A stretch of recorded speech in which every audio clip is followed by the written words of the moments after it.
Okay, everyone. We are, it is 9:30 and we have a great individual that has joined us. He's the founder of Let's Go Washington. And you look like you're underneath a house right now with your Harvard hat on. And you have done, some people might not know you. In fact, I shared it out and somebody got back to me and they said, Tegan, who is this? And I'm like, They haven't signed it. They haven't signed an initiative. They're one of the. We've only had only a million, two people, 1.2 million people signed initiatives so far. So there's still more people to go. yeah, we still got, yeah, what, yeah, another 2.9 at least, 2.9 million more. So, um, s- I, I think I just want to start with you saying who you are, like, because people don't know, and I want you to go back a ways, like, where'd you come from? And because you've gotten blasted on the other side about some things, and I'm just like, oh, if they only knew. Yeah. So if we, it depends on how far back you want to go. I grew up in Arizona, um, in the sticks, really poor kid growing up, and sort of, I think they have a poor white trash kid quota at Harvard. Somehow I got accepted. Went to school in Boston, but then went to Japan as a missionary for a couple of years and learned Japanese and changed my whole course of career. Went back and so I took some time off from college and went to Japan and then learned Japanese and then went back afterwards. Went and lived in Japan after I was a missionary there. Um, and focused on just really Japanese business. And then in 2000, and we had lived in Japan, moved to California for a while. The taxes chased me out of the state, the taxes and the regulation. So in the middle of that huge exodus from California, when they eventually ended up losing a congressional seat because living in the most gorgeous weather in the world chased everybody out into places where it snows and gets cold, or that sort of forced me to look at where do I want to go. So in 2010, we moved here, moved our entire office here, moved about 40 families moved up here to Washington State. And I had really never been here before until we came up and looked around and then discovered this sort of hidden gem. I'd heard about it, and it turns out that my grandfather's family on my mom's side is from uh, Elk, Washington. So I think I've got relatives that are buried here in the state. Um, but discovered this beautiful, beautiful place, and we settled down. And this is really where our kids went to school here and graduated, and then went on to college in other places. And it's the Washington State has become the place that I've lived longer than anywhere else in my life because we moved a lot as a kid. Um, and so it's now become my home completely. Like we've long enough, longer than anywhere else, like I said. So that's and I still run an investment fund. I invest in Japanese companies. Is sort of what my day job is. I'm on the board of several Japanese companies. I speak Japanese well enough that I don't do it with a translator. So that's kind of been my background. And then in 2022, 23, I guess, uh, when we moved here to the state, we had the best freaking schools in the nation. Like it was one of the attractive things. It's like all of our school districts ranked in the top 5, top 10 all over the whole nation. Our roads were fantastic. I'm here on the west side, so that meant that we went into Seattle for dinner, right, or for shows. And Seattle was this incredible, safe, clean city relatively to other places, especially at that time compared to San Francisco, where they had an app where you could track all the human poo around the whole city. Right? It was just like so beautiful and so clean, and it was safe. And then like crazy happened, right? Um, I think there was a couple of things. I think the Black Lives Matter coupled with COVID allowed the progressive insanity to overwhelm the sort of libertarian left. And that's how I would describe it. When I first came to the state, I think Washington, you could say that overall the government in the state was sort of a libertarian left leaning state. It respected guns right. It respected property rights. There were no income taxes. Income tax had been voted down by bipartisan voters like 11 times. So there, and it was sort of a live and let live mentality here, and that's a, you know, that's infinitely livable place, even if you're on the conservative side of the spectrum. So we sort of move into that, and then I think the two big events, COVID and the Black Lives Matter, allowed the progressives to completely take hostage what the more classical liberal or the libertarian left that was sort of ruling the state. And to me, that was something that was definitively dangerous that happened in the state, because suddenly Washington quit looking like this sort of livable libertarian left place and much more like a progressive California. And it, you know, the one that sticks out to me so much was the telling the police that they could not pursue criminals anymore. That's just so insane on its face. Yeah. That it was unbelievable, right? And I tracked. I'm going off track here a little bit, but I tracked the number of highway deaths. I went and looked it up. The number of highway deaths in the state, and for the 10 years prior to them changing the law to make it illegal to pursue criminals, we tracked it between 5 and, you know, somewhere around 550 highway deaths per year. Immediately when they stopped allowing police to pursue, it jumped up into the 600. And this is like for 10 years, it had never gotten over 600. Immediately after they changed this law, it went up into the 600s, and then it was pushing 800 by the end before we got that law changed. And you can look the same thing with car thefts, jump through the roof. I mean, it was just crazy. And so we got the initiative in 2023 when we got, I guess it was 24. When we did it in 24, since then, car thefts have dropped and all that. So I'm jumping ahead, and I'll jump back.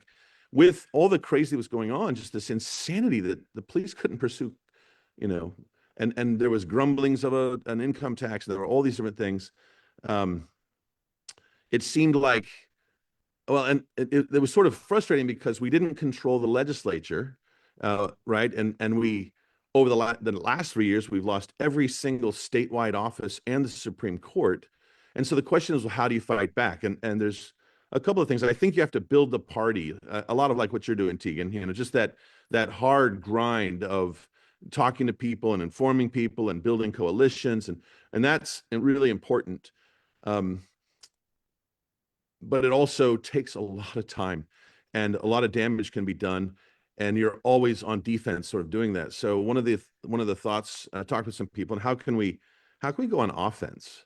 And learned about the initiative process, had no intention of doing an initiative, but someone told me about it and said, hey, you know, and so we began exploring the idea. So in 2023, actually, I tried to do it with all volunteers. We tried to do 11 initiatives. And I was just really, if someone knew me, if they spent more time with me, if they saw what I do in my life, they would discover that I like fixing things, and I don't, not like I think I'm better, but it's more like a tinkering around with things, right? I had 12 apple trees on my property here in Washington State, and the apples would just fall and feed the deer. And if you're a hunter, that might be great, but I wasn't doing that. And so I was like, well, what do I do with my apple trees? And I started out one year, bought a little teeny hand apple press, and did that for a couple of years, and it took forever. And I was getting 1 gallon of apple cider per sort of bushel of apples, and looked at how long it took and looked at the process and tinkered around with it, and then decided to go ahead and jump in to buy a commercial apple press. And I bought one from Austria and imported it, right? And now I've gone from 1 gallon per bushel to like 4.5 gallons per bushel because this machine, and I'm cranking out 500 or 600 gallons of apple cider a year, right? It went, and it was that process that was just fascinating to me to understand it, and then to learn how the machine worked, and then how to, like, all the different pieces, a million pieces of just learning that goes on, and taking something that was okay, but then fixing it and making it sort of interesting and more powerful. And that's what I do in my business in Japan. And sort of, you know, this background is my house in Japan, which is a couple of 200-year-old houses that we restored that were falling down, and we took them apart, literally took them apart, board by board, moved them across the country to another house, to some property that I'd bought, and restored them. And it was fixing it so that it was comfortable and livable and still beautiful, right? That's what I like to do. And that sort of, I think, in part is what drove me on this initiative process was well, first of all, there's things that are broken in Washington State because the legislature sort of lost its mind. And then well, what do we do? And then that's the initiative process was, oh, it's a tool. So I began tinkering around with that. And the first year, like I said, normally people run 1 or 2 at the most. Never would you ever run 11. That's crazy talk. And I think people thought I was smoking, maybe I'm doing drugs or something, which I don't, just to be clear. But I went after the process. And at the time, in order to do one initiative, it was costing about $20 per signature. And these out-of-state consultants would come in and they would say, well, we're not even going to touch the initiative process unless you give us, you got to raise $20 to $30 million. And to put that in perspective, Lauren Culp and Bill Bryant and well, Reichert was a little more, but if you combine Lauren Culp, Bill Bryant, and Dave Reichert, combined all three of them, all three of them combined maybe was a little over $10 million in terms of money raised over 3 governor's races. But for one initiative, it was going to be $20 million. And that just was insane to me.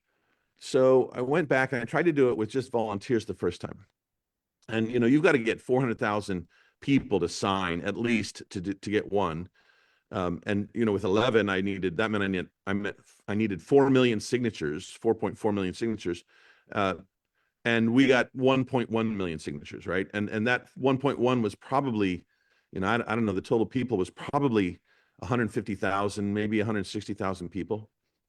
And what I learned, and everybody told me, oh yeah, I would totally help out. We can totally do this. And the volunteer network, everyone said that they knew enough people, but they didn't. Nobody knows that many people. And that was a big eye opener for me, I think. And I think it's something that statewide or even congressional or even sometimes ledge district, ledge is a little more in the ballpark, but still you got to have a lot of people, and you probably don't know as many people as you think. And the people that tell you to run certainly don't know as many people as they claim to be telling you, right? So Yeah. right. That was a huge learning curve for me. Just, oh, wow. Okay. And it's part of the reason that we then the next year we did, I could have just, I thought about just taking the ball and going home. Right. Okay. I tried. But it sort of pissed me off, and I like tinkering around with things, and the things got crazier. So the next year we narrowed it down to just 6 initiatives, and we brought in some paid signature gatherers and really tinkered with the price and the process. And because I was doing 6, instead of being $20 a signature, we got it down to about $3 a signature for some of them. And actually, eventually I got it down to $2 for some at the very end. And I flipped the process on its head, right? And then there's another piece in this. When you're doing the initiatives, well, it seems like, okay, you just, you go and pay some. No, you don't just go and pay someone to gather them. There's like people that'll rip you off, and we had signature gatherers that would go to Republican events and tell them that they represented me and gather all the sheets that had been gathered and then try to get paid for the signatures that have been gathered by volunteers, right? Well, you don't know that. You wouldn't even think that that's like, if you're just like, oh, they're crafty, right? There's a whole process, right? And then you only want to pay for signatures that are valid. So we had to set up a whole process to scan the signatures in, and we can't identify by signature, but we can certainly match people with their voter registration. So I needed to make sure that I wasn't getting a bunch of made up names, right? So I wasn't paying for something.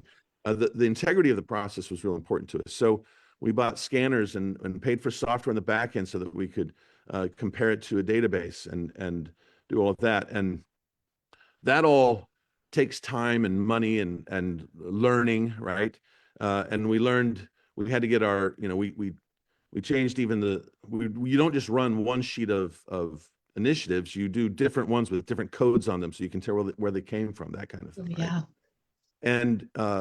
And then that's another thing. The state requires the signature sheet is if anyone signed it, they know it's this not normally used size sheet of paper for your everyday life. It's not an 8 by 11.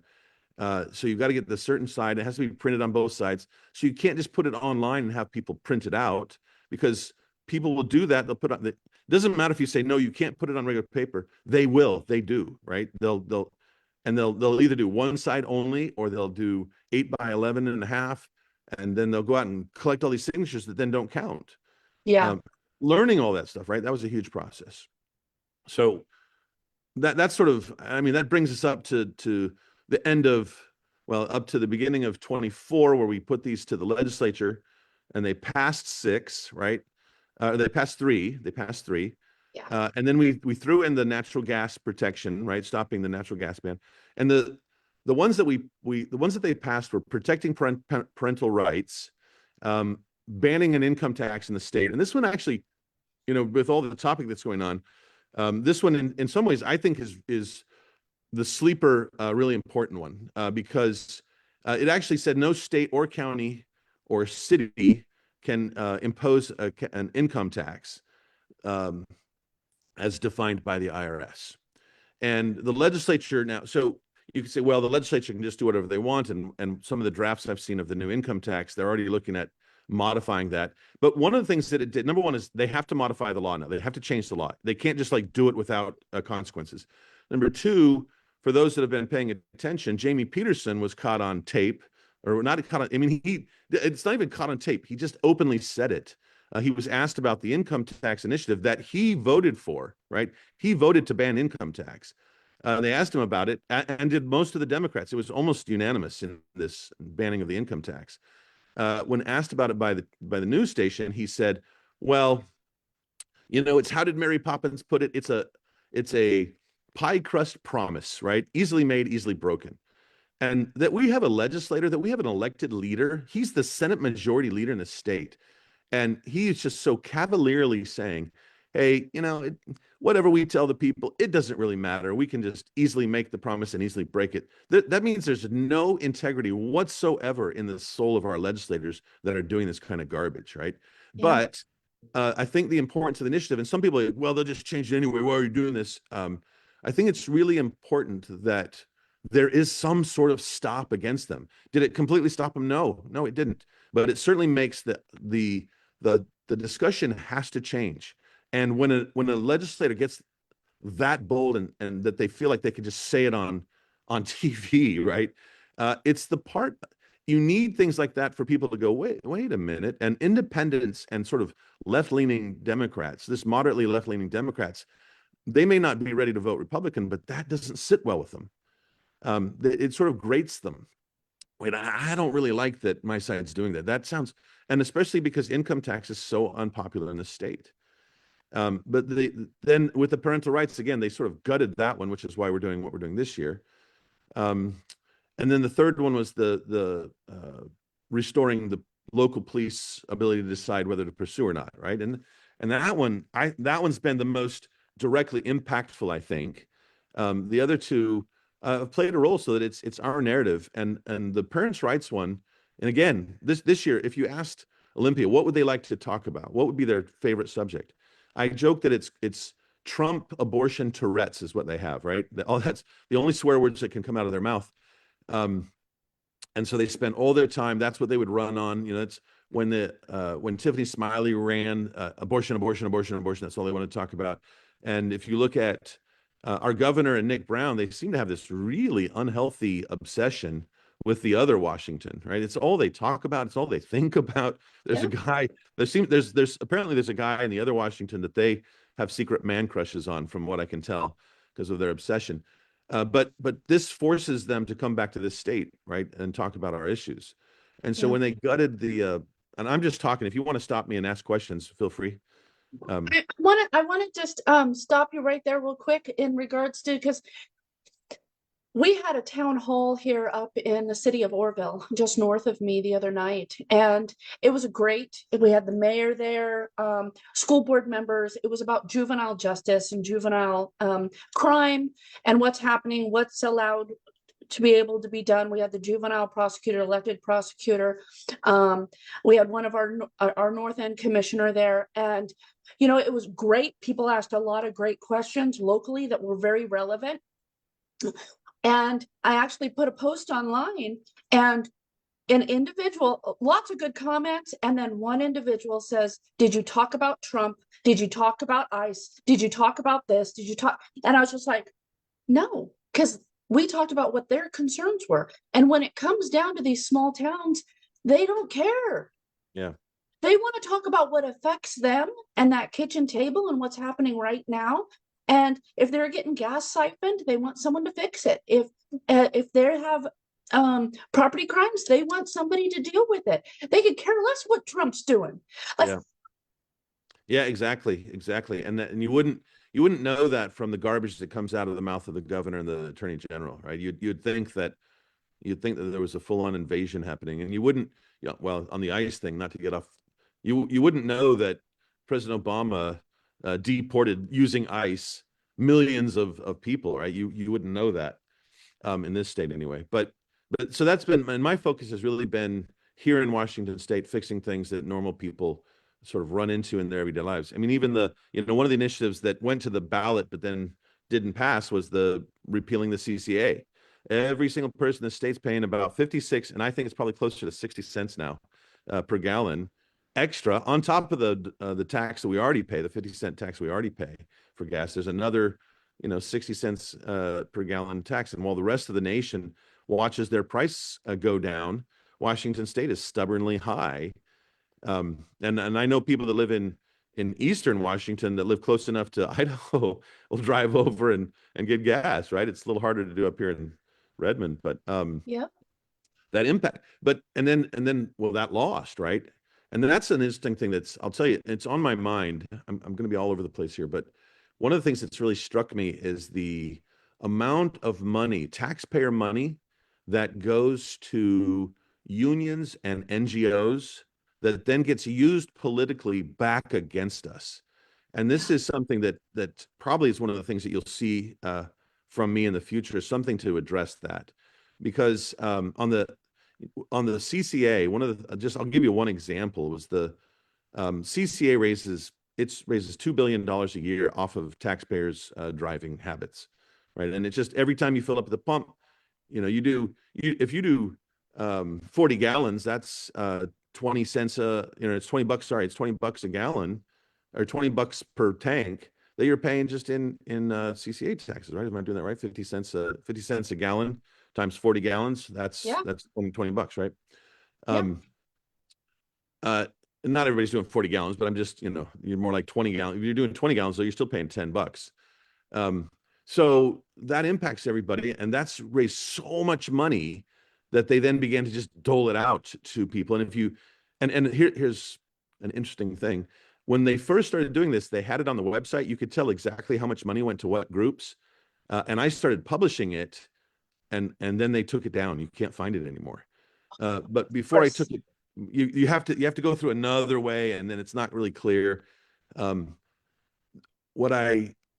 Before they took it down, I found out there was a group called Clean and Prosperous America. Clean and Prosperous America, it's a nationwide group. There's a Washington chapter, and they got a $40 million grant to do green stuff here in Washington State. And there's another part of this. There's a gentleman named Reuven Carlyle, who used to be the Senate Majority Leader. He wrote the CCA. He stepped down from the Senate to start a venture capital company that, of course, would be getting money from the state to invest in green stuff. But then he went on the board of this Clean and Prosperous, right? He wasn't the president of it, but he's on the board of it. They got $40 million, and then Clean and Prosperous spent over $2 million directly fighting my initiative effort during the campaign. And they raised, the opposition raised a total of about $50 million against us, right? But $2 million of that, I know for sure, came from actual CCA money. So NGOs were able to use taxpayer money against them to confuse and to make it harder for people to understand. And that struck me. And I'll tell you something else I was just looking at. There's on the initiatives that we're doing this year, right? The Protecting Girls Sports and restoring parents' rights, again, to restore that initiative that they defanged, restore parents' rights to know what's going on with kids. Well, I've had to go down rabbit holes, and one of them, Brandy Cruz, recently did a really an impactful show that if you haven't seen it, you should go find it. Find the podcast of her talking with the mom of a girl named Eleanor, and they fled the state. They got out of here because their daughter was basically transitioned at school, and then the school counselor knew about it. Their daughter disappeared. The school knew where she was, but pretended like they didn't. And then there was a group called Team Child. Team Child took in this year, they've already taken in almost $600,000 from the state. Last year, they took in, I think, close to two, or the last biennium, they took in about $2 million. But it's a legal fund to represent kids who are trying to break custody from their parents so that they can transition. Right. And so the daughter was being hidden. The parents still didn't know where, and there was this Team Child funded by their own taxpayer dollars on the other side, working with their daughter, coaching her and telling her to write. She was complaining that she was subjected to cruel and unusual punishment at home, which meant that her mom had told her she couldn't play with her electronics or something like that, or whatever. There was some that kind of thing. There's some other things that were sort of trivial. They did investigations, never found any abuse or any even hint of abuse in the family, but still, because this law firm was there and the parents were caught flat-footed, Yeah. they're for a month, their daughter was given custody to this woman who was a sort of a street advocate, but like if you saw her, you'd go, what the heck? And she wasn't related. They just gave custody to this woman that the daughter had met when she was on the streets after she'd run away from home. Not to a family member, not to someone that knows her, not to anyone that any of them knew, but for a month they gave custody to this person in Seattle. That kind of stuff is being funded by NGO, often it's NGOs, and it's being funded by taxpayer dollars. And I looked online last night. I was just finding the teachers union is involved in this. They took in about $3 million that from obvious places that I can find from the state last year. They've given I don't know what it's about $100,000 to fight these initiatives this year. There's another group called Gender Justice, and this one I just looked it up. This takes time because you won't even know. There's a group called Gender Justice in Seattle, right? And it's obviously a gender issue group. And you might go, well, okay, in Seattle, who cares? Whatever. I found out in the last biennium, they got $190,000 from the state. $90,000 of it they've already spent fighting our initiative, right? What the heck, right? Why are my taxpayer dollars going to groups that then fight politically? And this is something really that to me is starting to, it's clear that this kind of crap is going on a lot, not a little bit. And it's our taxpayer dollars fighting against this. So again, I'll give a break and let you take it, questions where you want to take it. So in regards to that, so I used to be a foster parent. I was a foster parent for a long time. And when we talk about gender and them, and I'll just say being groomed by teachers and Yeah. other sources, and oh, you want to be called Chris instead of Christina, and switching things around, and then they hide that from the parents. When I was a foster parent, if the kid even wanted their hair cut, I had to get approval from the department, and I had to get approval from the parent, whether they were involved or not. They had to have a meeting, had to Wow. get a permission, all of that. And if you did get their hair cut without like if they came and it was, because some kids they would show up at my house, they would have lice. And different things were going on. We had to take care of things. And sometimes, yeah, they'd get the haircut. I'm like, this is an emergency situation. We need to do this. And it's not like I was shaving their head, Right. but you would get in trouble for just cutting their hair. And Right. now we have our tax dollars funding people to mutilate our children with Yeah. our tax dollars. Yeah. And it's just insane. It is. It's just, I'm so grateful that you are keeping the fight up, and I hope that people continue that fight, because it looks like these two initiatives are going to end up on the ballot instead of being passed through the legislature. And that's something I did really want you to talk about, is that process, because people are like, oh, they're not going to hear them, it's done. And it's just like, no, no, no, no, no, not done. And there's kind of an interesting fight on if they're heard and not, that process. So definitely wanted you to chat about that. And someone did say in the comments, they said real-time fallout from SB 5599. Absolutely, 100%. Yeah. In fact, the Eleanor case is the most clear example of 5599 abuse of anything that I've seen. Yeah. It's an abhorrent law, and that's one of the challenges is there's to address all the crap they've done. Really, they do it in sneaky ways, and with the double subject or single subject issue that the courts are very strict on initiatives and not strict on the legislature, even though we have the same rules. It forces us to very narrowly tailor things, but the legislature can put 8 different issues, and to do an initiative to get rid of a law, sometimes you might need 3 or 4 initiatives just to get rid of one law. Yeah. Right. So Because there's a mess there. Yeah. you got to piece it apart. That's right. That's right. On the initiative process. So one of the things I think is really brilliant about what the people that wrote in this amendment to our Constitution back in the early 1900s was that they did 2 initiative processes. One was to the people, and one is to the legislature. To the people is the challenge of it is that it's a very short window. You've got maybe 2.5 months max to gather all the signatures. You got to get them done by like July 10th, and then it goes immediately on the ballot. And I think the purpose of that is if you've got something that is so burning hot, so flamingly people are mad about it, that you can gather the signatures in a really short time, that works well, and it can go on the ballot. The second they had was an initiative to the legislature, which you have from about the beginning of June, maybe at the earliest, until the end of December to get together your signatures. And it first goes to the legislature. And the process, so once you turn the signatures in, they first go to the Secretary of State. And this is another thing, that if you're doing an initiative, stuff you don't know, you got to have observers down there because they're counting and rejecting and all of that, right? And so it goes to Secretary of State. They've got people in there that are observing and matching the signatures.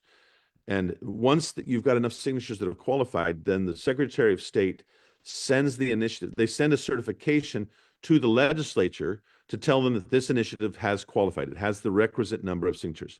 And just as a side note, both of our initiatives this time, for some people, I think probably even testified or called in and voted no on the initiative killer bill. They're trying to make it so that you have to do they don't want you to be able to pay signature gatherers per signature, because that's going to apparently cause fraud. And the interesting part on that was that the SEIU was in there saying, no, you can't pay people by signature. The only fraud I could find when I went online was from the SEIU a while back, from an hourly pay, not per signature. One of their people got paid by the hour and got convicted of 19 cases of fraud on this signature gathering. So the forces of evil aligned against us are sort of interesting. But once this goes to the legislature and is certified, then the legislature, by law, it says that the initiatives take precedence over everything except for the budget, right? They're supposed to give it precedence over everything except for the budget. It doesn't mean that and the way that we interpret that is that they need to look at it and hold hearings and at least listen to the voices on this. They don't have to vote on it. There's no law that requires them to vote. They can ignore it. And if they ignore it, it goes on the ballot no matter what, and they can't change it. It just goes on the ballot in November. They can also vote on it. They can vote up or down. If they vote for it, it becomes law. And if they vote against it, it still goes on the ballot exactly as it is, what they can't change. So that's an interesting thing, because it forces them, number one, in their session when they want to talk about raising income taxes, well, now they've got to talk about these initiatives. And they tried in 24, what they did is they passed 3 of them that they didn't want on the ballot because they knew that it would bring out voters that didn't like what they were doing. And so it was a clear tactic. And also they didn't think there was any money to support those. So there's a gamble that they're making. This time they're saying, oh, we're not even going to look at them. And they might not, But the challenge that they're going to have is that these will now be on the ballot in November, no matter what. And I promise you, any purple district where this is an issue will be making an issue about it, right? That legislator, oh, why didn't you support it? Why didn't you support it? There's an interesting thing that's happening right now that I would love people to know about, and that is the Republicans in the legislature have decided that they're going to hold what they're calling listening sessions. And this means that it's not an official, different from committee hearings. yes, yeah, it's not an official hearing.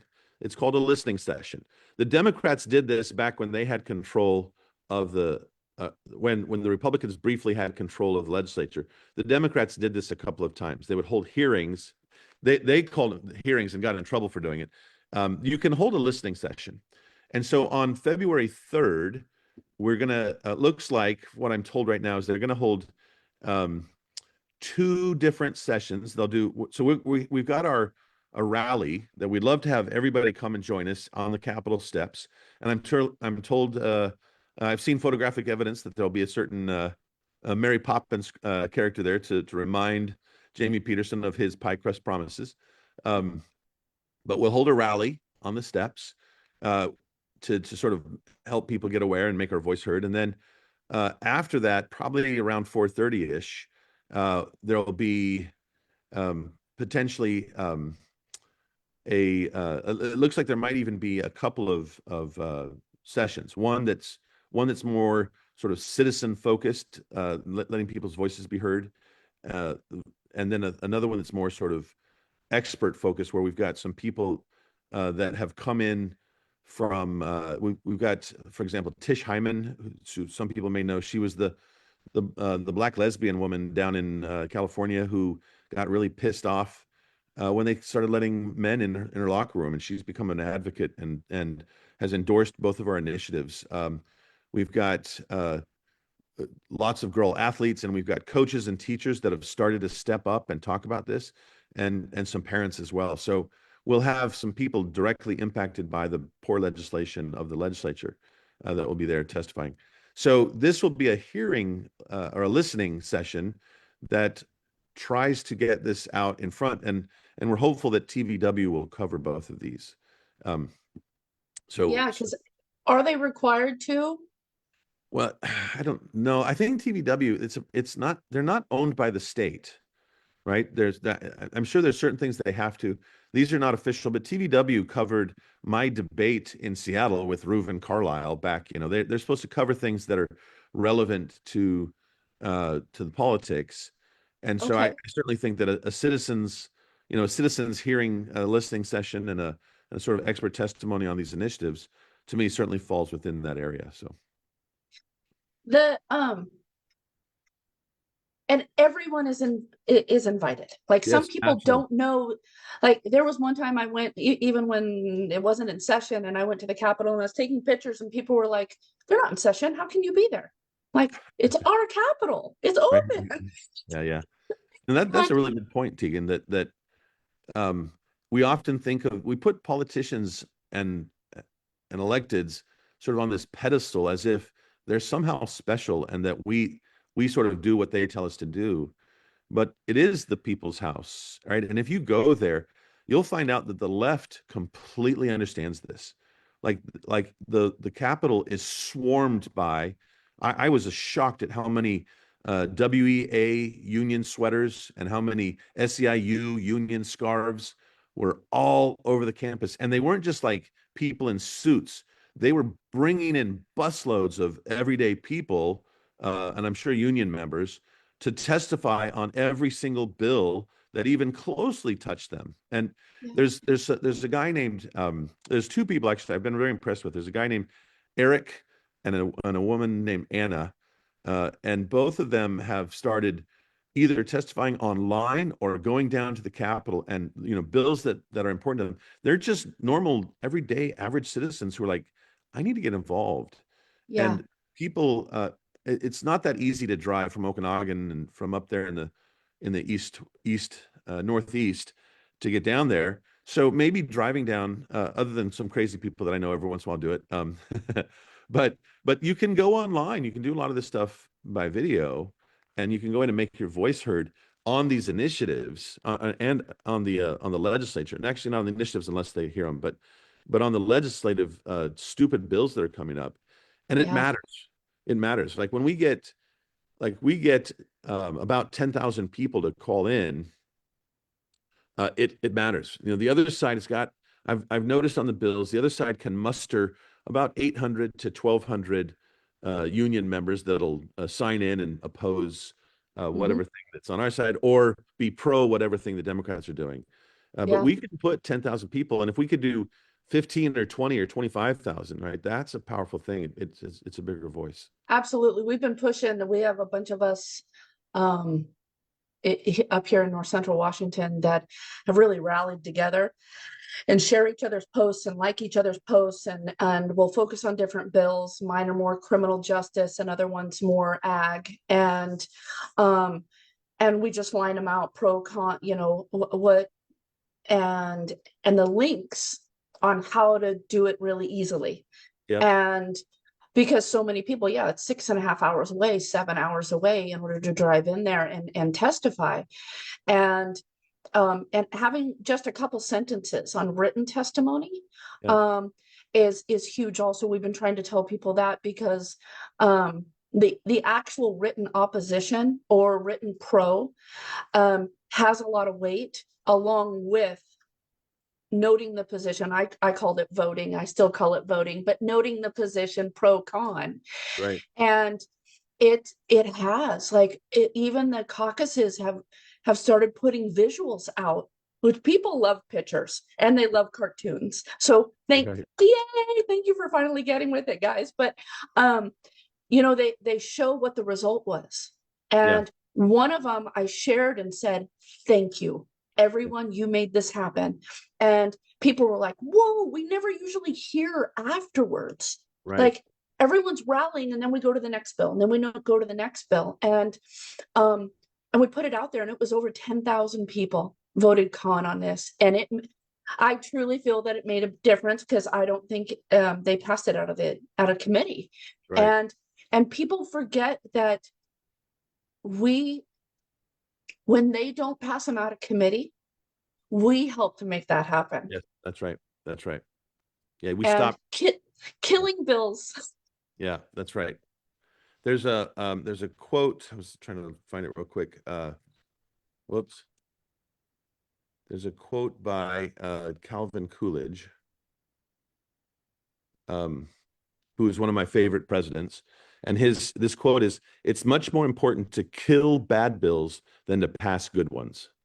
This is on my Twitter. This is my little blurb, right? It's much more important to kill bad bills than to pass good ones. And I think that's exactly right. The people, the citizens have the ability to help kill bad bills in the state by making your voices heard. It doesn't guarantee, and they'll ignore sometimes. They ignore it on the gun one. The gun ones they'll just ignore. But it doesn't mean don't make your voice heard, because the power is there, and it makes them nervous about it. And if we can take that 10,000 and turn it into 50 or 60 or 100,000, the weight of that would be something that would cause them to sort of pause. At least pause. Yes, absolutely. So somebody asked, so there's a comment that says, what is TDW? But it's TVW. And is there, because they just have, I think people would be able to just Google that TVW. Oh yeah. There's, in fact, it's the TVW is the sort of official website, or the official TV reporting or broadcasting. It's a little bit like C-SPAN in Congress. TVW, it's TV Washington, and it broadcasts political stuff. It broadcasts the chamber. It broadcasts hearings.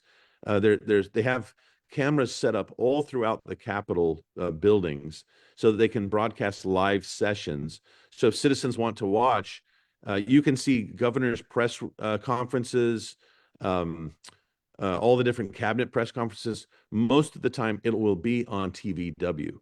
And you can just look up TV Washington or TVW, Google it, and you'll be able to find it. I don't have the website with me right now, but they have their schedule of upcoming things, and it's sort of done. It's a little bit like C-SPAN, so it's not like flashy or splashy. They just give you live coverage of it. Occasionally they'll have programs that'll run, but most of it is sort of live footage of different events. I was at the Seattle Times with the initiative. Seattle Times had me come in and meet with them like 6 times. They got sick and tired of me because I didn't kiss their rear ends. I met with their editorial board, and they had the TVW guys were there filming some of it. Right. So it's a great resource, and it's a good question that someone has. That this is a way for you to see what's going on in your capital. Yeah, and when they're saved, then you can just go back and watch the video that you Right. want, and it's really easy. There's a I invested in a company I'm hoping can do this, but there's an AI company that takes town hall meetings, and we're hoping to be able to do it with TVW, that takes all the transcripts so you can search it by keyword, and it'll take you right to the spot. So it'll be like a 2-hour video, but if you want to just go to like hour 1.3 and go right there, and there's something because of keyword, I'm working on something that could help people do that. We're still a little bit away from it, but not too far. And that could make a big difference if we're able to get that to happen. That's cool. I've been shortening little pieces, and I mean it's a whole process on bigger videos. Yeah, I yeah. cut one down for someone the other day that testified on parole, Jenny Burton, and I cut it down to 5 minutes, did Yeah. the transcript, and then did some stuff. And but it's a huge process. It's So if time there's an consuming. easy, Yeah. very And time consuming. yeah. So making that information accessible to people, I think, is something that, like, if people in the state saw really, if everybody knew all the stupid stuff, just this session alone is so horrific. The sort of, I mean, they're trying to ban a 6 ppb, which is in tires. Let me give you just, if you give me a second on this, right? Yeah. People probably don't even know 6 ppb D or something like that. There's a chemical that's in all tires. In all tires, 100% of tires have this chemical, and it keeps them from cracking, and it keeps the rubber strong, and it's important for safety, right? For tires. It's been in tires for a long time, but it also has some environmental impact on it. They small bits of it break down, and if it gets into the stream, particularly coho salmon apparently are damaged by this chemical. The solution, according to the legislature, is first we're going to tax everybody that buys a tire, right? That won't fix the problem, but of course the first solution is to tax you per tire for all replacement tires in the state. And then the intention is to ban this substance by, I don't know if it was 2030 or I can't remember what the exact date is, 2030 or 2035. I can't remember which. Wow. These are so, so then you Google or Grok or Chat GPT the question, is there any viable substitute for this yet? The answer is no, right? There's a 7 PBT, whatever the number is, PBBT, that maybe does, but it's not even close. And there's this idea that you can have things that are affordable, safe, and durable, right? But you can only get 2 of those. Which 2 do you pick? So if you decide, well, we want to get rid of this, or we want to place it this other thing, I guarantee it's either going to not be reliable or it won't be affordable. One of the 2, right? Yeah. You're going to lose that. So then, well, and that's probably, wouldn't be surprised, but that may be their intention anyway. Only really super wealthy people will be able to afford cars with the thing, and no Well, trucks. this directly affects rural Washington. We have 100%. semi trucks, tires for tractors. I mean, you got tractors, you know how Yeah. much a tire is to replace. Yeah, And and I don't think the other thing is, there's no, if you make maybe on a little Hyundai Sonata, right? That it's but even then you've got safety issues, right? If the tire breaks down. But if you've got a semi truck or you've got a big tractor, there's no way. It's very similar to the electric thing. An electric semi just does not make sense, because your battery's got to be so big that you got to carry a generator on the back to and with the tractor and the tires, I just can't imagine yet. Maybe in 20, 30 years they'll invent something, and that'd be great if there's a really cool thing. But until that's even close to commercially viable, they're just doing something stupid, and it's going to cause pain. And they're using it as an excuse to raise taxes. And I think that's the cynical thing. Yeah. It's not a lot of money. Oh yeah, it is. Right now, it's like $5 a tire, right? So but that's on top of the price that you're already paying for your tire. So if Yep. you get and if you've got two cars, then that's, it's $40, and it's not a lot of money. It is, right? If Well, you're and it's then on they top turn of all the other around. stuff. Then they turn around and the tire replacement company is going to say, hey, we got to charge you more for recycling it because now it's going to cost us more because it has this product in it. Yeah, yeah, yeah, And then yeah. they're going to Right, right. just going to, yeah, and add more regulations because where do those tires go? And now all of a sudden you're not supposed to have them. Right. Well, and Tegan, you reminded me of something else that's important on this bill. Who pays for this, right? So legislatures, well, we don't want citizens to blame us for it. So in the law, they made it illegal for tire companies to tell you that they're charging you this fee, right? So and what they're trying to do is they're like, well, the tire companies, you can't, so the tire reseller, you can't charge this directly to the customer, right? You can't list it. They're pretending like economics aren't real. They're saying the tire companies have to just eat the cost. That's what they're pretending, right? But of course, a tire that was $250 before, or $400 before, now it's, $255. Why? Oh, the price went up, right? Whatever reason they're going to make up, but they made it illegal. They can't post a sign that says, or on the bill, they can't say, yeah, the reason the tire price is $5 more, or, $40 for all four tires, is because of this new tax. They're not allowed to say it. Mm. And when you say we got to keep secrets, they're doing something wrong, right? Which might bring us back on the topic to this year, which is when the legislature says to schools, you can't tell parents, something wrong is going on, right? It's Absolutely. bad things. And back to this year, because I knew if we got talking, we'd just keep talking. But As you are a we've done very before. busy man. I appreciate your time.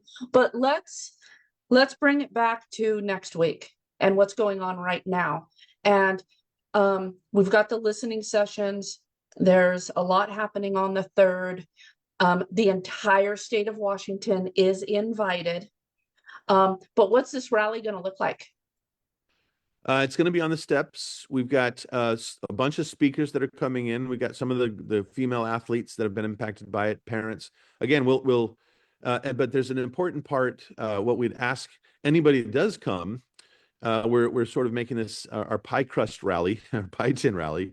We're asking people to bring pie tins, empty pie tins, just to poke at Jamie Peterson, who is the Senate Majority Leader, who, as I mentioned before, said, yeah, these promises are pie crust promises. And I think Jamie Peterson also voted for the initiative to protect parents' rights that then he turned around and voted against. It's not just on the taxes, it's on everything they do, seems to be pie crust promises. And we want to remind people that this legislature has been dishonest with us. So we'll have people come up there. You can write on the back. We'll have some pie tins as well to pass out to people. Write on the back, whatever is your issue, no new taxes or protect girls sports or whatever, you can sort of write on it. But it'll be several people sort of addressing the rally. Brandy Cruz will be there. Not Jennifer Say, but Jamie Reed, who's been an advocate, who was a whistleblower and got a bunch of gender clinics shut down in She's Missouri. amazing. Yeah, really has done some great, and you can see it here. There's in Tacoma, we just had one that just shut down. What was the name of it? There was a gender clinic that just shut down. The children's Yes. clinic. Yeah, the children's clinic. Yeah. Just shut down. They're not going to do gender transition anymore, which to me is just a horrific thing. We're going to look back on this and go, how in the world did we let this happen to children? Well, and with what you just said, and I digress a little bit because there's another bill, and I don't know the number right now. So my listeners are usually really good at popping in the bill number on the chat. So, but there's one about providing medical service to individuals that live outside of the state up to a certain amount. And then there's another bill that keeps people that are not residents from utilizing that medical. And that's really concerning because we pay taxes, we pay our benefits, we pay our health insurance, we are limited where we can buy and how we can buy and all these things.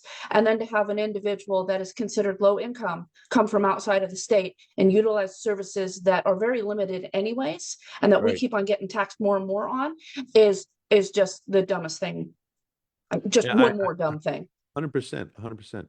They've done it with the stockpiling abortion pills and offering free abortion service to minors essentially from other states where it would be illegal for that child to do it. Um, and the same thing with the gender transition. This and that there's two things I think that people should be aware of that might be worth adding on these specific issues. One is the mature minor doctrine that is in our law here in Washington State. If you don't know what that is, in the late 1990s, our state passed something into law called the mature minor doctrine, and it basically means there are certain things that some kids are mature enough to decide on their own without any parental input. And initially, it was sort of targeting like 16-year-old girls who wanted an abortion. That was the initial place. But it has then been expanded to lower the age down to about 13 in this state, and then also expand the sort of items uh, that you can get without parental permission. You still need parental permission for a tattoo, but you don't need parental permission to have your breasts removed. That's just crazy to me. And this is because of this mature minor doctrine. And they pretend like, oh, that never really happens. But it's essentially the law of the land. And doctors, in some cases, are not allowed to tell parents when kids come in on things. It's not just that they don't have to give permission. It's that they don't even have to tell them, which is part of what we're trying to do with our bill this year, IL 26001, is make sure that parents know, at least are aware of the thing so they can have input. Jamie Peterson went on TV again. Our illustrious Jamie Peterson said, if kids are old enough to get pregnant, if a girl's old enough to get pregnant, she's old enough to make her own decisions, and parents have no right to know. And that's just shocking to me that that's the case. So this mature minor doctrine is one that you should be aware of because it invades all of the laws in this state, and it informs them and allows. And there's another issue with insurance. If you've got a 13-year-old and they go to the doctor without telling you and they get something done and then you get a bill for it, the hospital and the doctor cannot tell you what went on with your child. You can call them, you say, hey, wait, I have $1,000 bill. What happened? Sorry, we can't tell you. Go ask your child, right? And your child can't even consent to, I don't even know this one. I don't even know how it's legal, right? Your child Right. can't consent to incurring a cost for you, right? And they won't know because the way the insurance works, they'd go in and something happens. Let's say it's $1,000 bill for something. They have no idea that they just incurred $1,000 bill. They don't know. And if they're a typical 14-year-old, hey, what happened? Did you go to the hospital? Yeah, I went. What happened? What did you do? I don't know. Well, did they give you any shots? Yeah. What shots did they give you? I don't know. Right. I mean, like, what's the conversation be like? But so that's one thing, is this mature minor doctrine is very pernicious. People need to be aware of it. Even more than that is something that's coming to your side of the state, and it's called there's a test called Check Yourself that is run by the school districts. It started in Seattle. If you look up Check Yourself online, you can actually, they allow you for now, and to take the test. You put in it allows you to put in a fake name. You put in a grade, so you can check 6th grade or 11th grade and see what kind of test they're asking you. And it asks, it is a psychological, or a, what's the word? They say it's a survey, but it's really an assessment is the way that I would describe it. And there's a huge difference between a survey, which you think, oh, they're just asking my kids questions. Okay, I don't have any problem with a survey. But an assessment is when they ask them questions and then put it in a file and then make recommendations based on how the kids answered. And so what's in this thing? Well, there's a lot of things about they're trying to ask, how do you ask a kid if they're gay without asking if they're gay? Who Tell us who your celebrity crush is, right? And tell us how what it asks about, what pronouns do you like to be called by? It'll ask, tell us what do you prefer, this or that, right? What's your sort of sexual preference? Do you do drugs? Do people at your home do drugs? Tell us about your home life. They'll leave it open. And this is supposed to all be private, but the Seattle Times did an information request and got some of this information from this Check Yourself assessment. And then someone that I know got a copy of that. So I've seen actual answers from kids that say things like, yeah, I don't get along with my mom very well. And by the way, I think she does drugs and I'm pretty sure she's an alcoholic, right? So now this goes on the permanent record of that child's record, and it's in the record that teachers can access. And you'd mentioned before groomers. I think the vast majority of teachers are really good people, but let's be honest, there's some bad and terrible ones, and we've had them happen in Seattle. The schools have paid out tons of money for abuse. So Yep. if there's a groomer teacher with bad intentions, now they've got information. It says things like if there's a stepdad in the house, if there's an inappropriate relationship that's happened that the kid might have reported on, that's all in the file now. A groomer parent now has that information to target whoever he wants to target. Oh, this kid has no father in the house. Maybe I'll be a father figure, right? It's all kinds of, you can imagine the crap that comes out of it. It's supposed to go into either HIPAA, which is health information, or FERPA, which is like family or personal information. But they were Okay. keeping this data that's where it's supposed to go, so it's protected. But they were hiding it. They were not putting it into those two because they were selling the data in aggregate to University of Washington and Portland State University for analysis. Right. This is a grand experiment that's happening on our kids, and then they would give that information to counselors and recommend them to, like, especially if a kid says, I think maybe I'm a girl and they're a boy, that would be something that they would use then to recommend them to a counselor who would then guide them to an outside NGO taxpayer funded clinic that would affirm that they are indeed what they think they are.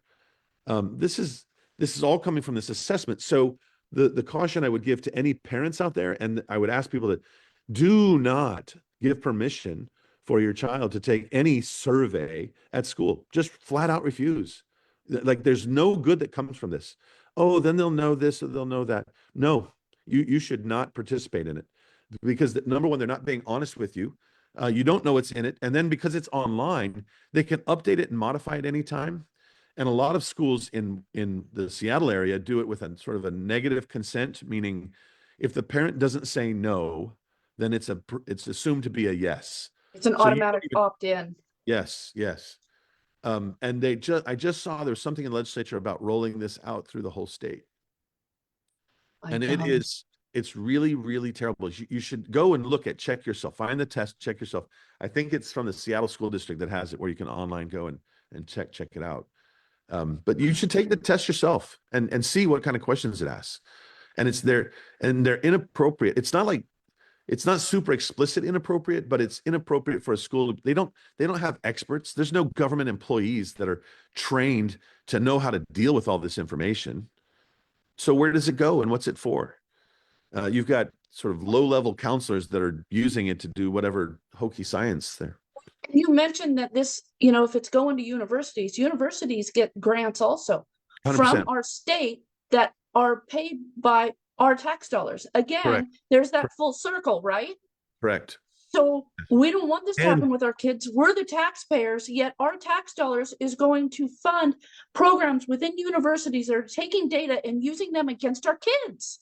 And it's even like they do a sweetener for the school district. If the school district agrees to share the information, they get funding for basketball gyms and libraries and whatever, and maybe stuff that you don't want your school doing as well. They get money, they get funding for it. So the school districts are financially incentivized to participate in selling this data off. And as you say, it's sort of recycling money coming back through the universities and the research associations. Yeah, oh boy. So everybody's going to be depressed and they're going to be like, oh, that's it, I'm moving to Idaho. Don't move to Idaho, right? Stay and fight with us. Stay and fight. I'm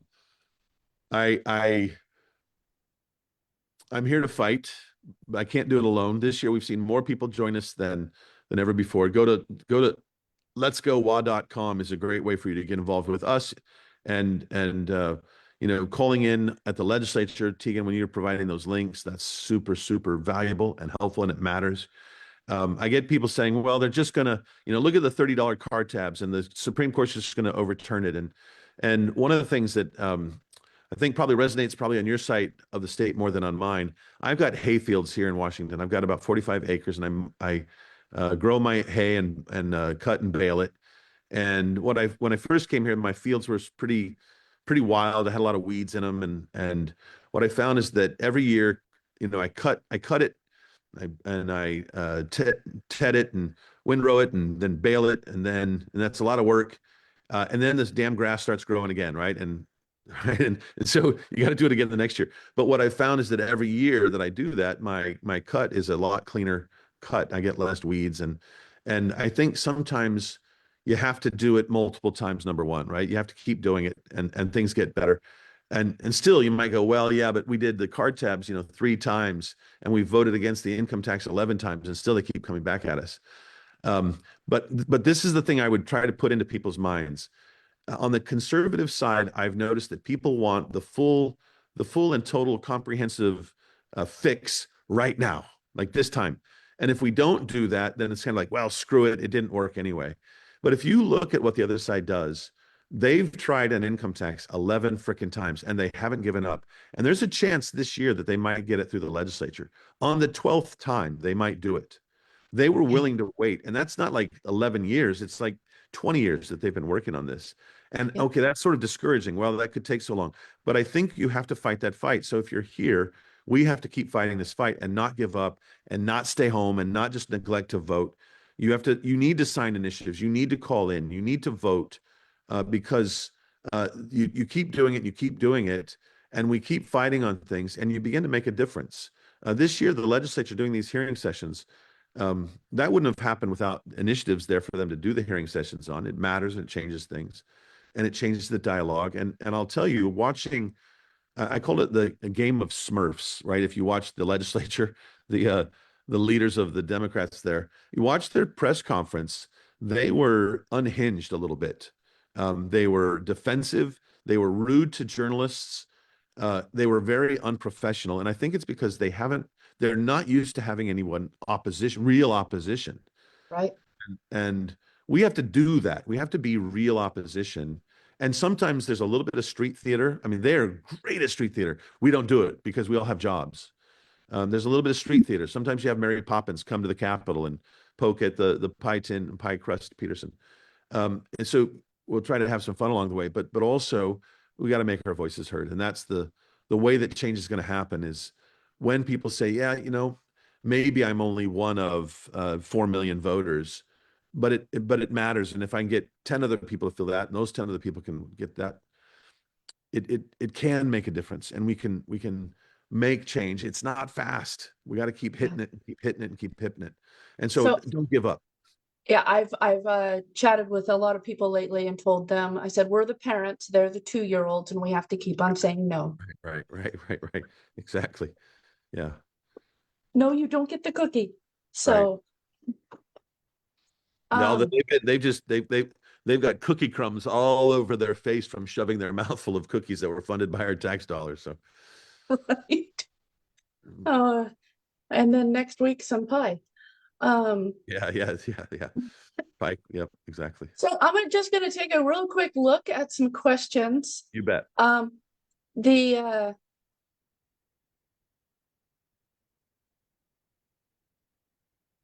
Does commenting on bills using the pro-con feature, is it as meaningful as calling in?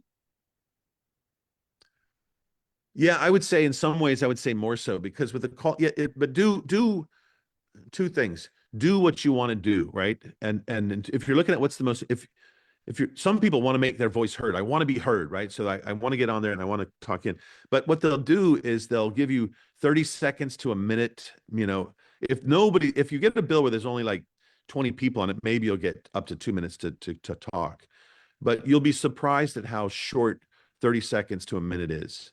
And so people feel flustered and a little nervous and a little dissatisfied sometimes that they did that. If you're doing a lot, you'll get it and you'll get a pattern down. And I encourage you to do both. But it matters the numbers matter in some ways almost more than just the voices, right? Because they're only gonna they don't have enough time. They've got an hour and a half. They're gonna waste most of that time with people that they like, and so they'll even though it's 10,000 versus 1,000 con versus pro, they'll still do 50-50 on the letting people talk, right? Yeah. So I think if you could only do one, for me, sign in con, like that would be if you only have time for one, do that. Do the call in. If it's something that really matters to you and you burn passion about this, and or if you bring a unique perspective to it, to me, that's the powerful thing, right? So if your daughter had to compete against a boy in a sport, that's really meaningful, and you should do the video. If your business was impacted by a tax or something, if you were laid off because something stupid the legislature did filtered down and caused your job to disappear, that's something that you should, those, I would say, do the call-ins when you've got something really that is either a super passion of yours, or you have unique information and insight that makes it where they can't ignore you, right? That's I would balance it that way. Yeah. Let's see.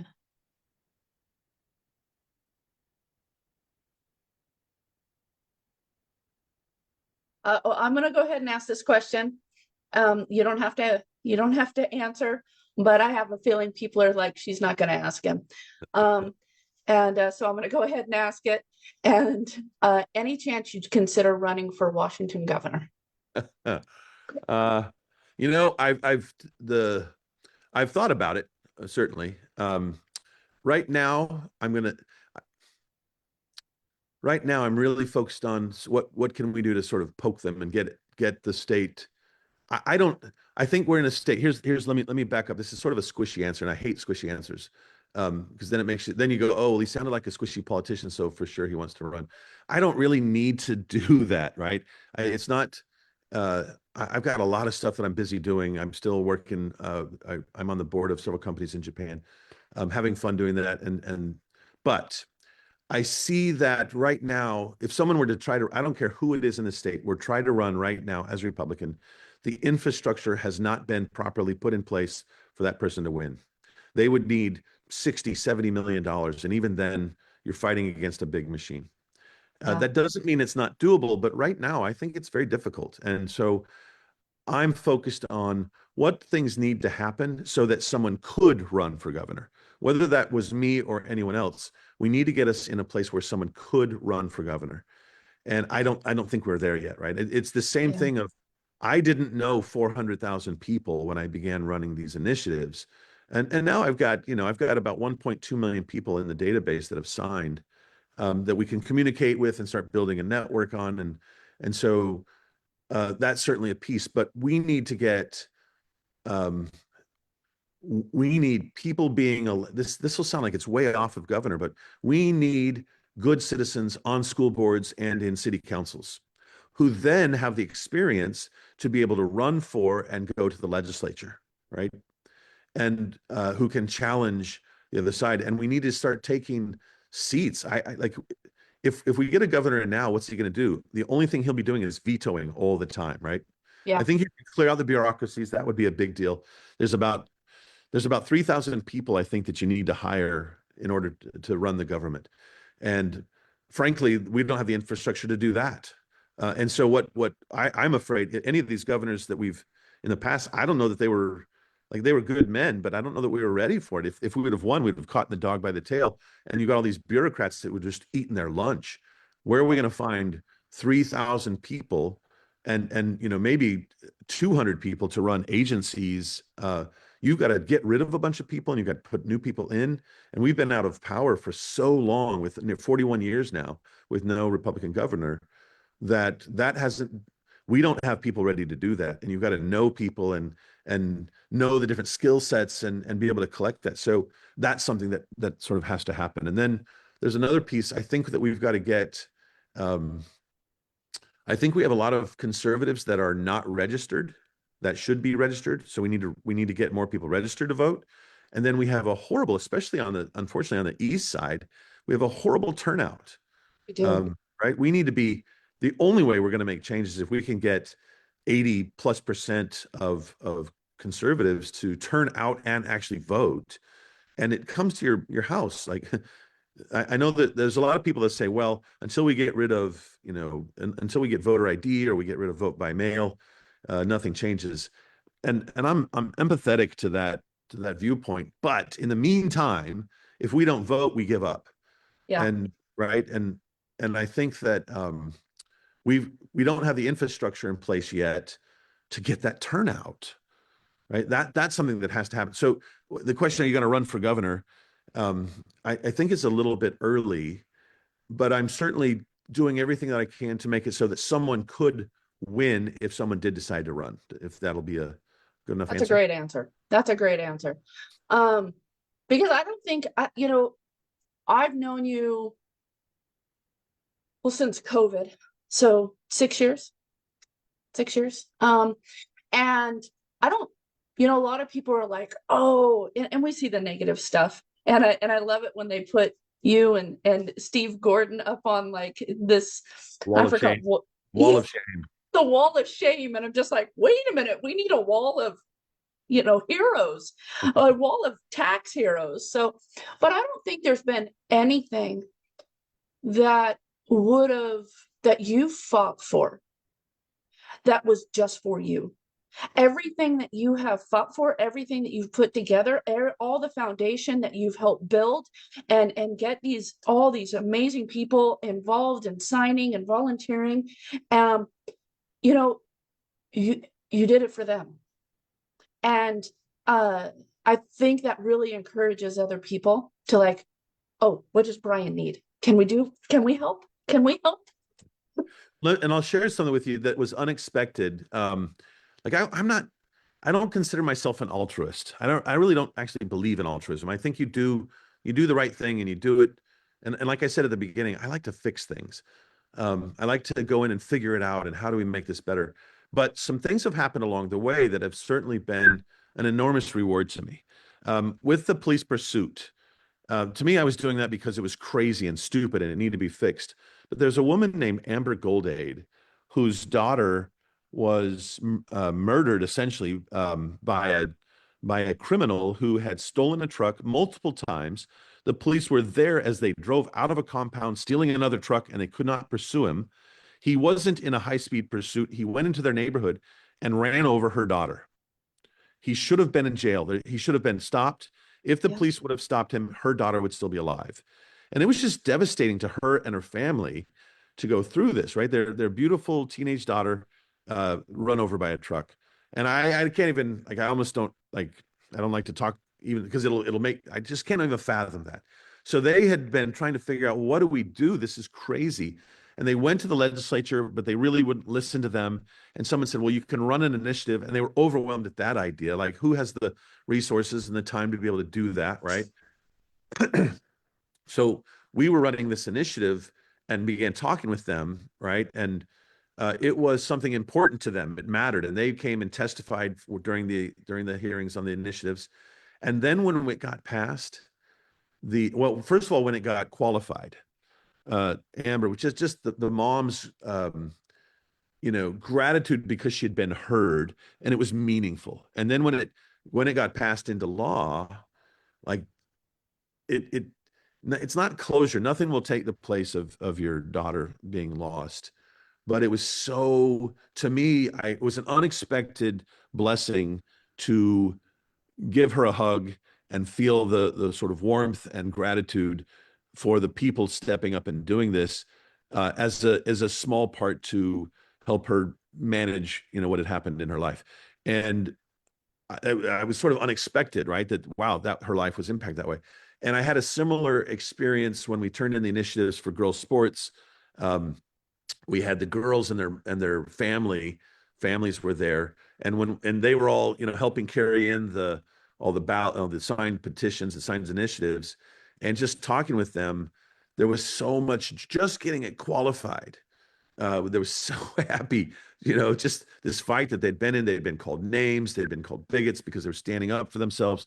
Adults that should have been protecting them were calling them into hearings because they were doing something, standing up for girls sports that the adults should have been defending but weren't, right? To watch their faces, that's really, really, it's been a really benefit that I sort of didn't expect, right? I've been grateful for that. Yeah, it's the many people in Washington State appreciate you. But I wanted to add before we close all this off, you're in a position in your life where you're able to help fund this, a wonderful thing for Washington State. And what people need to understand that I think it costs a lot of money. You talked about, you know, 10 million, $20 million getting it down and it being less expensive. But for the most part, it's been 4 or 5 individuals, large pockets of money to be able to donate to and help support and fund and co-support and these initiatives. And but I've even had some people say, "Hey, Tegan, how do you get that? How do you know about this? And how do you know about that?" And I tell them to go to the website and it's like donate 25 bucks. You know, donate if you think you can donate enough, you know, if it's roughly $3 a signature and there's 20 lines, donate $60. And you've helped get one more sheet, you know, approved. And is that something you need, or is there other areas where you would encourage people to help out in? That's actually like I'm always embarrassed. I hate asking for money. It's part of the reason I funded it all myself the first time. But I'll tell you something happened this last. I've sort of changed my mindset. I was just doing it to fix things, and I decided last year, you know what? The left has this permanent machine, and it's funded by taxpayer dollars and by unions, which is also taxpayer dollars, and they have people on staff 24/7 to get stuff done, to respond to attack, to put messages out there. And there's nothing on our side. You know, we've got Project 42, which I'm working with Steve on, right, which is building some of that infrastructure. And we're trying to get some things like that. But this thing that we've built with Let's Go Washington, I've got essentially campaign staff, right, to run these initiative campaigns, and it's expensive to do, and I've been funding it. So I decided we need to make this more of a permanent thing, so it's not just me paying for it all the time. And so we absolutely would appreciate anyone that wants to help contribute to help us run our organization. I promise I will never take any money from this. I don't need the money, right? What I need is support so that I can pay staff so they can do the thing, so they can be focused on it. And that costs money. It costs me probably about $2 million a year to run everything on top of whatever I pay for the initiatives. So we would enormously appreciate anyone that wanted to make donations. We've got some people that have started doing, you know, they'll do like a $20 a month or $10 a month and just sign up, and that sounds small, but it actually adds up and is enormous. If we can get all of our costs covered, it allows me to do other things, so it's not all tied up in this as well. In terms of the political world where I spend it, the other is my wife has been very forgiving of me spending our children's inheritance on politics here. But it's not no limit, right? At some point I'm going to go, so I'm trying to work to build that infrastructure and the financial infrastructure so that we can be always on the attack side. And we would enormously appreciate anyone. If you can't get out, you can't get the initiatives, like you said, you save us $3 per signature. Any money that you send is the equivalent of $3 per signature, right? So Yeah, it's they can go to Let's Go While there's a donate page there on a donate thing to click, a big fluffy button on Let's Go Washington where they can donate, and we would be eternally grateful. And I'm embarrassed to even ask for it, but I can't do it all by myself. I need other people to help, and I'm trying to get. One of the big challenges is that the people with the deep pocket people here in the state, a bunch of them have already moved out. And many of them are so discouraged that we don't win things that they kind of quit donating. But the initiatives of something that have piqued their interest enough that now we're getting some support from them on that as well, right? So, well, and you mentioned we don't win, but I mean, in all reality, there's 4 initiatives that were passed that Yeah. wouldn't have been passed without you, those deep pockets, and all these volunteers and Right. your staff. And we won 4 times. 4 out Like, of 6. If we were baseball, 4 out of 6 is Hall of Fame. 4 out of 7, I guess. 4 out of 7 is Hall of Fame pass rate. So, and we got these next 2, so I'm hoping we're going to be 6 out of 9 by the end of November. that would be amazing. That would be so awesome. So, anything you want to say? Before we end, I don't think there's any. Lots of thank yous in the chat. Well, and I give a Lots. thank you back. Like this is a lonely, lonely sport, right? It can be. And I think sometimes people out there probably feel a little lonely. So one is join the family. Go on to Let's Go and sign up for our newsletter so that there's all different kinds of things you can do to get information. But I also at the same time want to say thank you because I run into people and I will have like an 80-year-old lady went out and she's like, I could only get 10 signatures, and she drove to turn her signature petition in. Wow. Like I couldn't that when I'm 80, if I'm still doing that, I'll be I was just so impressed. And I hear stories all the time of people that have gone out, talked to friends, talked to neighbors, and I'm just amazed at that part of it. The volunteer part of what we're doing has grown significantly. And that matters. And so thank you to everybody on this call and that's taking the time to be even involved, right? There's a lot of electronic things that could take our attention and games that need to be played and movies that need to be watched and that take you away from politics, and this stuff matters. So thank you. Yes. Well, thank you very much. And just real quick for some math, you said how many signatures? 1.3 million? I've got 1.2 million unique individuals have signed. We've gathered close to 4 million signatures now. So I just want to let everyone know, out of those 1.2 million, if everyone donated $10, we would be, I'll tell you, with that kind of money, I would be kicking some serious Democrat tail in the election. 100%. 100%. We might win some House seats. Yeah, we could, get some things changed over. And people think that the little, oh, this isn't going to matter much. Like you just said, 10 signatures, $10, 10 signatures. If you have 1.2 million people out there saying, you know what, I'm going to go get 10 signatures, or I'm going to go put in $10. That is game. That's a game changer. So that's actually, it's a good point. It's one of the things that we're working on is that, we have the signature gatherers out at the stores.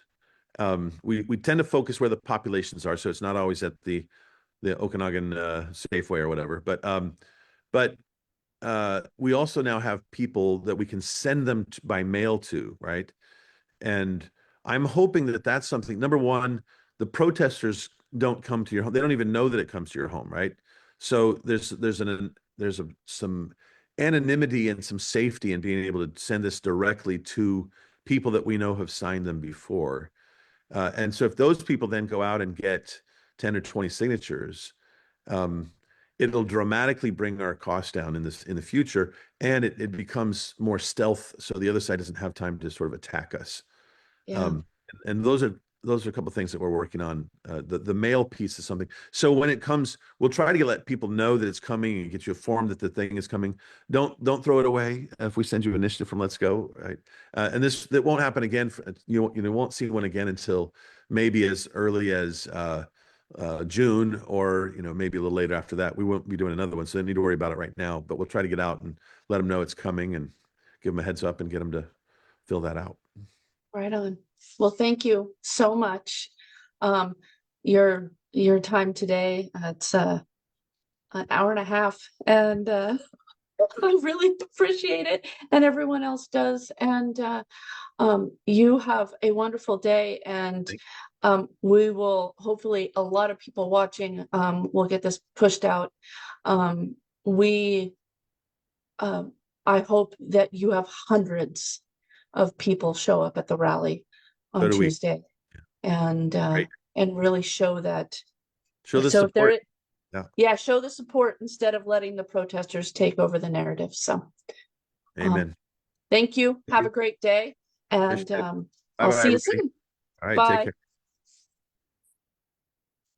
Okay, guys. Thank you.